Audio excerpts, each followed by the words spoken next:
aitah for telling my sister she gets pregnant too much. It started with a phone call at 2 a.m. The kind of call that immediately makes your stomach drop because no one calls at that hour, unless something's wrong. I picked up, groggy, rubbing my eyes, and heard my sister's shaky voice. "Hey, I need you to come to the hospital." My heart sank. "What happened? Are you okay?" "I'm fine," she said quickly. "It's just I'm pregnant again." I blinked into the dark, trying to make sense of what I just heard. Again? That was her third pregnancy in 4 years. And for context, my sister, Katie 29F, has never had a stable relationship. Each of her children has a different father. I've helped her through every single one. The first when she was barely 21. Terrified and broke the second when she swore she'd figured it out this time, and now this one, with a man she's been seeing for barely 5 months. I love my niece and nephew. Don't get me wrong, but I've seen how this goes. Every time Katie promises she's ready. Every time I'm the one picking up the pieces when she can't pay rent. When she's crying because the guy bailed. When she shows up at my doorstep saying, "You're all I have left, so..." When she told me she was pregnant again, I didn't celebrate. I didn't say congratulations. I said, "Katie, you get pregnant too much." There was silence on the other end. Then a sharp inhale. What the hell is that supposed to mean? It means you don't think things through. I snapped. You're struggling with 2 kids already, you're barely making ends meet, and now there's another one. You keep putting yourself and your kids in situations that hurt everyone, including me. Her voice broke. "You think I want this to happen?" I sighed, running a hand through my hair. "I don't know, Katie, but at some point, you have to take responsibility. You can't just keep expecting everyone else to fix things for you." She hung up. That was a month ago. Since then, she's cut off almost all contact with me. She posts cryptic things on social media. Some people are only family when it's convenient, and mutual relatives have started messaging me, saying I was cruel, that I shamed her for her choices. But here's the thing. I'm tired. I've babysat her kids when she ran off for days. I've lent her money I'll never see again. I've had to take time off work to help her through emotional breakdowns that come every time one of these relationships ends. And it's not like I don't care. I do. I love her. I love my niece and nephew. But it's hard to keep being the one who catches her every time she falls, especially when she keeps jumping from the same ledge. My mom says I owe her compassion because she's doing her best. My dad says I should have kept my mouth shut. But when is it okay to be honest? When is it okay to say, "You're not just hurting yourself anymore, you're dragging everyone with you"? The guilt eats at me. I replay that night over and over. Maybe I was harsh. Maybe I should have offered support instead of frustration. But I can't ignore the part of me that's resentful. Resentful that I'm 31, exhausted, and spending more time parenting her kids than she does. 2 weeks ago, she sent me a text. I'm naming her after Grandma. "You don't have to come meet her if you don't want to." I cried when I read it. Because of course I wanted to meet her. But how can I keep showing up for someone who refuses to help herself? Now I'm stuck wondering, am I the asshole for saying what everyone else was too afraid to? Or was I finally the only one willing to tell her the truth? Because sometimes love doesn't look like comforting lies. Sometimes it looks like the kind of truth that makes people hate you, even when it's the only thing that can save them. 2 months passed before I saw her again. The baby, Emily Grace, was born on a cold Tuesday morning. I found out through a Facebook post, a blurry picture of Katie holding the newborn in her hospital bed, hair messy but smiling. Caption: "Welcome to the world, my little miracle." The comments were full of hearts and congratulations. Family members who hadn't spoken to Katie in years were suddenly calling her so strong and an amazing mother. Nobody mentioned that she was raising 3 kids alone or that she had just lost her job. No one asked where she'd be living after she was discharged. But I knew, because I was the one who always knew. For days, I debated whether to call her. My pride said no. My heart said yes. In the end, I sent a simple text, "How are you? Do you need anything?" She didn't reply. Then, a week later, I got another call. Not from her, but from her neighbor, Mrs. Alvarez. She sounded worried. "Sweetheart, your sister hasn't come out of the apartment all week." I hear the baby crying a lot. I think she's not doing well. I drove there without thinking. When I reached her building, I could already hear the muffled cries from inside. I knocked. No answer. I knocked again, louder this time. Finally, the door opened, and the sight broke me. Katie stood there, pale, exhausted, hair matted into knots, eyes hollow. The baby was in her arms, crying softly. There were dirty bottles on the table, unopened mail, piles of laundry. The place smelled of sour milk and sadness. "Why are you here?" she asked weakly. I swallowed the lump in my throat. "Because you need help." She laughed bitterly. "Help? You mean judgment? You made it clear what you think of me." "I didn't mean."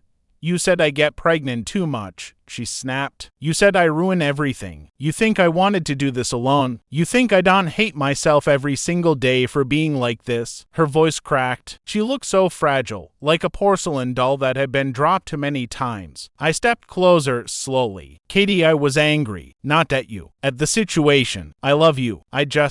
I didn't know how to help anymore." She looked away. Tears filled her eyes, falling silently onto Emily's blanket. "I'm so tired," she whispered. "I thought I'd stay this time. I really did. But he left the day after she was born. Said he wasn't ready for a family." I reached out and placed my hand on her shoulder. She didn't pull away this time. That night, I stayed. I cleaned the kitchen, did the laundry, fed Emily while Katie finally showered and slept. As I rocked the baby, she looked up at me with those deep, curious eyes, so much like her mother's, and I realized how easy it was to forgive when love was still there. But forgiveness didn't erase the truth. Over the next few weeks, I tried to help her rebuild. I drove her to appointments, brought groceries, helped her apply for assistance. Slowly, Katie began to return to herself. She smiled more. She started sketching again, something she hadn't done since high school. For a moment, I thought maybe, just maybe, things would finally turn around. Until one afternoon, when I stopped by unannounced and saw a man's jacket hanging by the door. I froze. "Who's here?" Katie walked out of the kitchen, flushed. That's Marcus." "Marcus?" "Yet," she said defensively. "Has helping me. Has really nice." My stomach twisted. "Katie, it's been 3 months. You barely have your life back on track. You can't." She glared at me. "Can't what? Be happy? Have someone who loves me, someone who helps you, or someone who uses you?" I shot back. "Because that's what always happens. You fall for the first guy who gives you attention and then you end up." "Stop," she yelled. "I'm not you. I don't have a perfect life, okay? I don't have a career or a house or someone who loves me unconditionally. I just want to feel like I'm not completely worthless for once." Her voice broke, and for a moment, I didn't know what to say. She continued, quieter now. "You always talk like you're the hero, but you don't see how much it hurts when the only person who's supposed to believe in you looks at you like a disappointment." That hit hard, because she wasn't wrong. I took a deep breath. "Katie, I don't think you're a disappointment, but you keep repeating the same pain, and I can't keep watching you destroy yourself." She turned away. "Then maybe you should stop watching." I left, and this time I didn't come back for a while. A few months later, Mom called. Her voice was trembling. "It's Katie. She's in the hospital." Apparently, Marcus wasn't who she thought he was. Had been stealing money, lying about where he lived. When she found out, had gotten violent. She had managed to protect the kids, but she ended up with a broken rib and a concussion. I drove there in silence, my hands gripping the steering wheel until my knuckles went white. When I walked into our hospital room, she looked small, defeated, but when she saw me, her eyes filled with tears. "I'm sorry," she whispered. "So am I said softly, sitting beside her. We didn't talk for a while, just sat there, the sound of the heart monitor steady between us. Then, finally, she said, "I know you were just trying to protect me. You've always been the strong one. I just wish I could have been more like you." I shook my head. "You don't have to be like me. You just have to start believing that you deserve better." She smiled faintly. "Maybe now I'll learn." I squeezed her hand. "We'll learn together." It's been almost a year since then. Katie's in therapy, has a steady part-time job, and for the first time in a long time, she's stable. Emily just turned 1. Sometimes I still feel guilty for what I said that night, but looking back, I think that moment, that brutal honesty, was what cracked the walls she'd built around her denial. Sometimes the truth hurts more than silence, but silence never saves anyone. It's been 5 years since that night, the night I told Katie she gets pregnant too much. 5 years since I first realized that brutal honesty, the words I almost regretted, were the catalyst for change. Katie has changed. Not completely. Not perfectly. That's not how people change. But she's different. More cautious, more intentional. She's learned to pause before plunging headfirst into another relationship. And she's more mindful about her choices. Emily is now 5, a bright, curious little girl who constantly reminds me of what's at stake when we let chaos rule our lives. And there's her younger brother, Sam, now 3. A mischievous, wide-eyed bull who has a laugh that could disarm the sharpest tension in any room. We've settled into a rhythm, one built from necessity and a tentative understanding. Katie still struggles with anxiety, a remnant of her early 20s when everything spiraled out of control. But she's seeing a therapist consistently now, and I've stopped feeling like I have to carry the weight of her entire life on my shoulders. I still visit her apartment every week. We share meals, swap stories, sometimes laugh until our stomachs hurt, but there's a subtle tension that never fully leaves. A quiet memory of the night when my words nearly drove a wedge between us permanently. Yesterday, Katie called me in a panic. "Lena, I messed up." Her voice trembled, not with fear but with shame. "What happened?" I asked cautiously, feeling the old, familiar anxiety tighten in my chest. "It's the kids' school. I signed them up for extracurriculars and accidentally double-booked them. And now there's a scheduling conflict and the teacher's calling me irresponsible again." I sighed,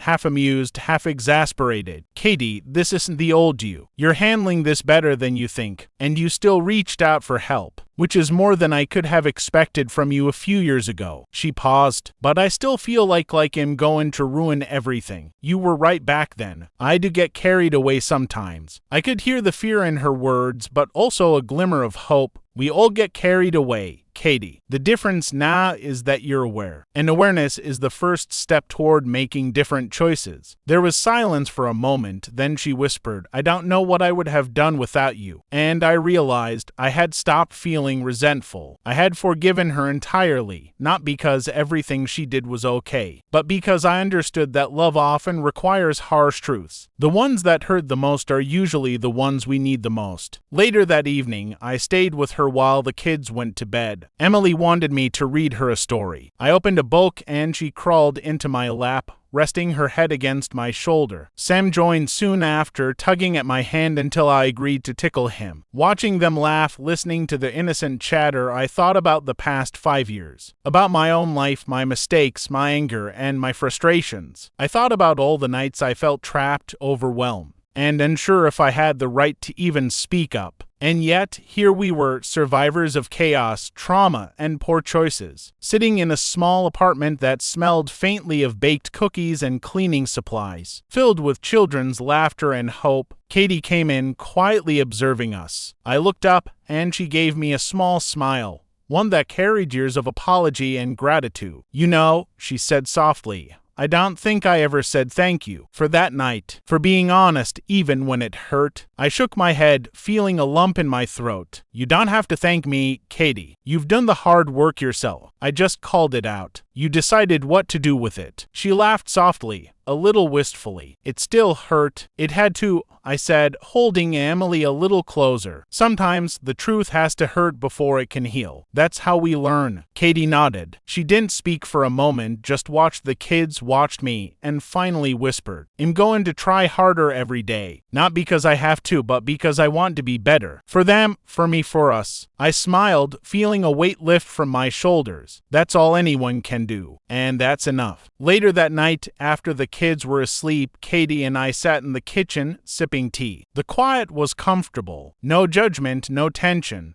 Just two sisters, imperfect but trying, bound by shared history and love. "I guess," Katie said, breaking the silence, "I never thought I'd be here, feeling like I have some control, like I can actually be a good mom." "You can," I told her gently. "You've always had it in you. It just took a few wake-up calls to see it." She smiled again, the kind of small, quiet smile that carries years of struggle and relief all at once. And as I left her apartment that night, Walking down the quiet city streets with the cool air brushing my face, I realized something. Love isn't always about perfect timing, perfect choices, or perfect people. It's about showing up, over and over, even when it hurts, even when it's messy, even when you're unsure if anyone notices. Because eventually, the ones who matter will see it. And sometimes, just sometimes, they'll survive it and thrive because of it. Years later, when Emily is old enough to understand, I plan to tell her the story of her mother's struggles, my harsh words, and the lesson we learned together, that love sometimes requires hard truths, but those truths can shape the strongest bonds. And maybe, just maybe, that's what family is really about.